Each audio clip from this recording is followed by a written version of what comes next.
Le cours du jour avec la Fondation de la Haute Horlogerie.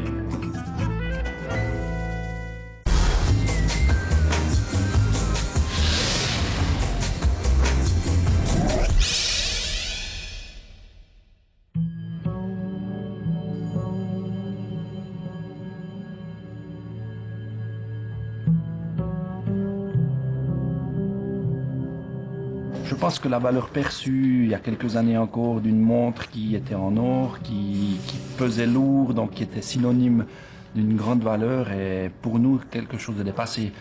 La vraie valeur d'une montre pour nous est plutôt son confort au porté.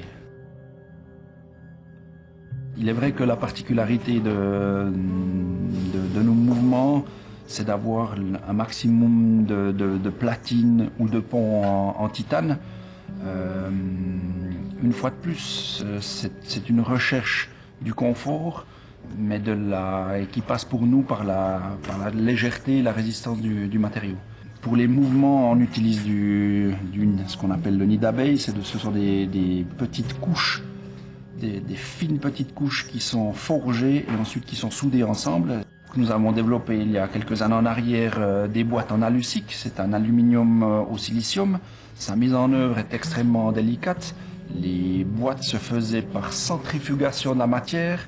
La terminaison se faisait par meulage. C'était une mise en œuvre qui était extrêmement délicate. La recherche pour nous d'un nouveau matériau est en général un concept qui ne tourne pas forcément au niveau du matériau, mais c'est le but final du concept qui nous amène à la recherche de nouveaux matériaux. Le dernier exemple en date avec notre tennisman, le concept était de dire ok, il nous faut une montre pour un tennisman qui soit la plus légère possible, la plus résistante possible.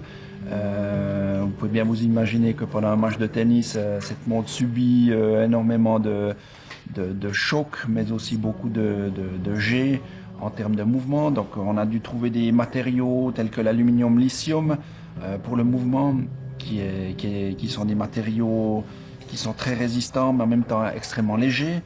La boîte est en nanotube de carbone, afin d'arriver vraiment dans le concept fini d'une montre qui pèse 20 grammes, bracelet, boucle compris.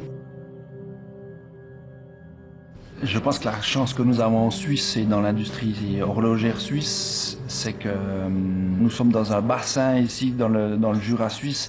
Nous sommes dans le bassin de l'horlogerie, nous sommes dans le bassin de recherche aussi de matériaux.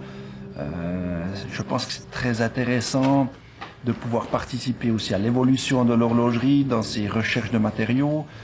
Mais c'est vrai que la création de montres, la création de produits et la recherche de produits est quelque chose de très attrayant pour moi.